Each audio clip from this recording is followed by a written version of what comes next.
நிகழும் மங்களகரமான குரோதி ஆண்டு ஜூன் மாதம் 15ஆம் தேதி சனிக்கிழமை அன்று உத்திரம் நட்சத்திரத்தில் நவமி திதியில் வரியான் நாமயோகத்தில் பாலவம் கரணத்தினில் மகத்தான ஆனி மாதம் பிறக்கிறது. சூரியன் மிதுனம் ராசியில் சஞ்சரிக்கும் மாதம் ஆனி மாதமாகும். உத்தராயணத்தின் கடைசி மாதமாகும். ஆன்மீக சிறப்புகள் கொண்ட மாதம் இதுவாகும். இம்மாத கிரகநிலைகள் என எடுத்துக்கொண்டால் மேச ராசியில் செவ்வாய் பகவான் ஆட்சி பலத்துடன் உள்ளார். ரிஷப ராசியில் குரு பகவானும், மிதுன ராசியில் சூரிய பகவானும், சுக்கிர பகவானும், புதன் பகவானும் இணைந்துள்ளனர். கன்னி ராசியில் கேது பகவானும், கும்பராசியில் சனி பகவானும், மீன ராசியில் ராகு பகவானும் உள்ளனர்.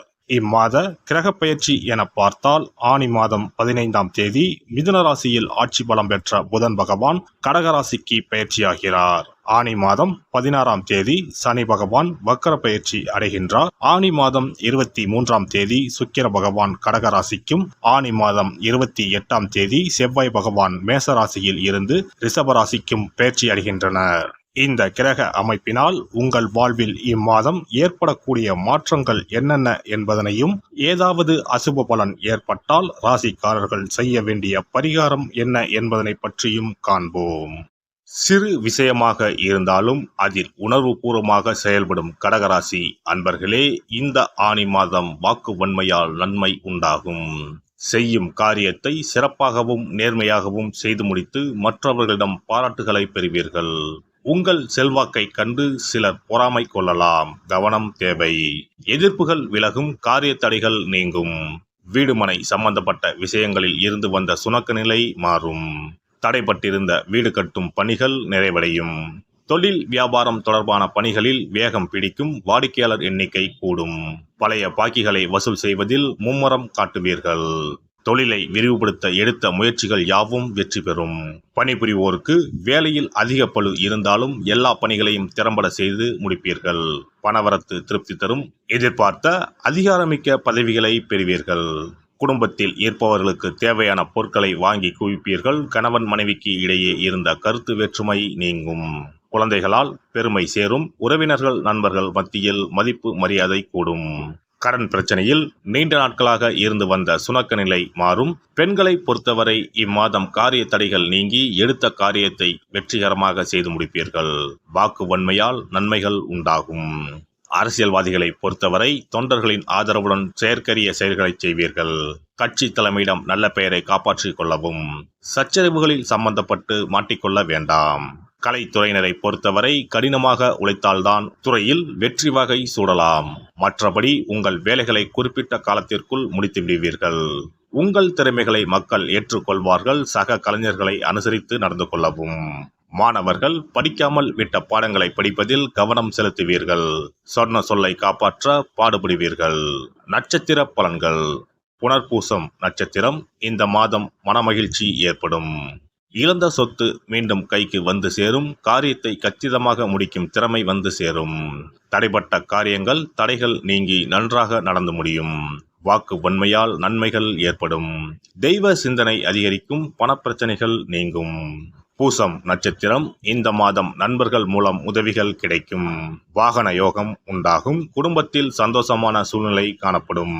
கணவன் மனைவிக்கு இடையே விட்டு கொடுக்கும் மனப்பான்மை அதிகரிக்கும்.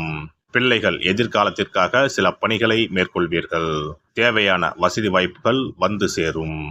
ஆயுள்யம் நட்சத்திரம். இந்த மாதம் திருமணம் போன்ற சுப நிகழ்ச்சிகள் சற்று இழுபறிக்கு பின்னே நடைபெறும். முக்கிய முடிவுகளை குடும்ப பெரியவர்களின் ஆலோசனைகளை கேட்டு எடுக்கவும். தொழில் வியாபாரம் எதிர்பார்த்த வளர்ச்சி பெறும். பழைய பாக்கிகள் வசூலாகும். திங்கள் கிழமைகளில் அருகில் இருக்கும் அம்மனை தரிசித்து நெய் தீபம் ஏற்றி அர்ச்சனை செய்து வழிபட மனக்குழப்பம் நீங்கும். எதிலும் வெற்றி உண்டாகும். சிறப்பு தொகுப்பு. கழுத்தை நெரிக்கும் கடன் பிரச்சனையால் கஷ்டப்படுபவர்களுக்கு எளிய பரிகாரங்கள் உள்ளன. ருண, ரோக, சத்ரு இந்த மூன்றுமே மனிதர்களை வெல்லக்கொள்ளும். அதிலும் கடன் பிரச்சனை கவலையை ஏற்படுத்தி மனிதர்களை கலங்க வைத்துக் கொள்ளும். கடன் பிரச்சனையால் கஷ்டப்படுபவர்களுக்கு எளிய பரிகாரங்கள் உள்ளன. இந்த எளிய பரிகாரங்களை நம்பிக்கையோடு செய்தால் நிச்சயம் பலன் கிடைக்கும். ஒருவரின் ஜாதகத்தில் 6ஆம் இடம் கடன் ஸ்தானத்தை குறிக்கும். கடன் பிரச்சனையால் இன்றைக்கு பலரும் தற்கொலை செய்து கொள்கின்றனர். சக்கரத்தாழ்வார் அருள் இருந்தால் கண்டிப்பாக கடன் பிரச்சனைகள் நீங்கும். பெருமாள் கோவிலுக்கு சென்று சனி மற்றும் புதன்கிழமைகளில் சக்கரத்தாழ்வார் சன்னதியில் துளசி மாலை சாற்றி 12 முறை வலம் வர வேண்டும். ஒவ்வொரு முறை வலம் வரும் பொழுதும் கடன் தீர்வதற்கு மனமுருக நம்பிக்கையோடு வேண்டிக் கொள்ள வேண்டும். தொடர்ந்து 12 வாரங்கள் செய்தாலே கடன் பிரச்சனை தீர்ந்து மன நிம்மதி ஏற்படும். மேசராசியில் பிறந்தவர்கள் தயிரை கொண்டு இனிப்பு பலகாரம் செய்து ஒவ்வொரு வெள்ளிக்கிழமையும் மாலை வேளையில் பசுவுக்கு கொடுத்து வர கடன் பிரச்சனைகள் தீரும். விருச்சிக ராசியில் பிறந்தவர்கள் ஞாயிற்றுக்கிழமை அன்று லட்சுமி நரசிம்மருக்கு காய்ச்சிய பசும்பால் அல்லது பானகத்தை பிரசாதமாக வைக்க வேண்டும். 48 நாட்கள் இந்த பூஜையை செய்தால் கடன் தொல்லையில் இருந்து விடுபடலாம். ரிஷபராசியில் பிறந்தவர்கள் ஜவ்வரிசி கொண்டு இனிப்பு தயாரித்து அதை வெள்ளிக்கிழமை என்று பசுவிற்கு மாலை வேளையில் கொடுத்து வர கடன்கள் அடைந்து சுகம் பெறலாம். துலாம் ராசிக்காரர்கள் பசும்பாலை சுக்கிர ஓலையில் வில்வ மரத்திற்கு ஊற்றவும். 24 வெள்ளிக்கிழமை செய்திட நிச்சயமாக கடன் தீரும். வெள்ளிக்கிழமையில் அரச மரத்தடி விநாயகருக்கு அகலில் 11 தீபமும் 11 முறை வலம் வந்தும் வழிபட்டால் கடன் தீரும். மிதுன ராசிக்காரர்கள் தினசரி சிறிது தயிர் சேர்த்து குளித்து வரவும். கடன்கள் நீங்கும். மாலை வேளையில் சூரிய தரிசனம் அஸ்தமனத்துக்கு முன் செய்து வரவும். கன்னி ராசிக்காரர்கள் சனிக்கிழமைகளில் உளுந்து வடை தானம் செய்யவும். அதை நீங்கள் உண்ணக்கூடாது. மேலும் துளசிக்கு தினசரி நீர் வார்த்து ஒரு மண் அகலில் நல்லெண்ணெய் விளக்கேற்றி வைக்க ருண நிவாரணம் பெறலாம். கடகராசிக்காரர்கள் ஒவ்வொரு ஞாயிறும் சிறிது வெள்ளக்கட்டியை ஓடும் நீரில் விடவும். கடன்கள் வெள்ளம் போல கரைந்துவிடும். சிம்ம ராசியில் பிறந்தவர்கள் ஒவ்வொரு சனிக்கிழமையும் அரச மரத்தடியில் மண் அகலில் நல்லெண்ணெய் ஊற்றி கருப்பு திரி கொண்டு 8 விளக்குகள் ஏற்றி வர கடன்கள் அழிய வழி பிறக்கும். மகர ராசிக்காரர்கள் சனிக்கிழமைகளில் எள்ளுருண்டை செய்து பலருக்கு தானமாய் கொடுத்து வர கடன் தொல்லைகள் நீங்கும். கும்பராசிக்காரர்கள் வியாழன் மாலை 6 மணிக்கு குங்குமப்பூ சேர்த்த பாதாம் கீர் செய்து மகா விஷ்ணுவுக்கு நிவேதனம் செய்து முதலில் தான் அறிந்துவிட்டு பின்பு மற்றவருக்கும் தானமாய் கொடுத்து வர கடன்கள் மலமளவென அடைபடும். தனுசு ராசிக்காரர்கள் செவ்வாய்க்கிழமைகளில் ஆலய பணிகளுக்கு செங்கல்கள் முடிந்த அளவு வாங்கி கொடுக்க கடன்கள் அடைந்து நிம்மதி பெறலாம். மீன ராசிக்காரர்கள் செவ்வாய்க்கிழமை அன்று மதியமோ இரவோ நோயாளிகளுக்கு சப்பாத்தியை தானமாக கொடுத்து வர கடன்கள் வேகமாக அடைய ஆரம்பிக்கும். குறைந்தது 9 சப்பாத்திகள் கொடுப்பது நல்லது. செவ்வாய் பகவானை மனதார நினைத்துக் கொள்வது நலம் தரும்.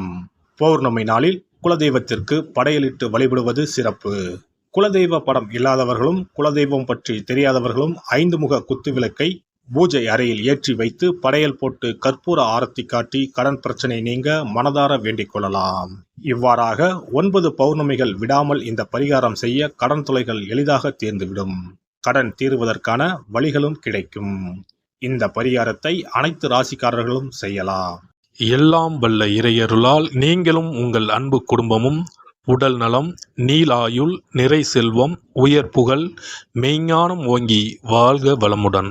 இந்த வீடியோ பதிவு உங்களுக்கு பிடித்திருந்தால் லைக் பண்ணுங்க, கமெண்ட் பண்ணுங்க, ஷேர் பண்ணுங்க, மறக்காம சப்ஸ்கிரைப் பண்ணுங்க, பக்கத்துல இருக்கிற பெல் பட்டனை கிளிக் பண்ணுங்க. நன்றி, வணக்கம். ஓம் நமச்சிவாய. சிவாய நம.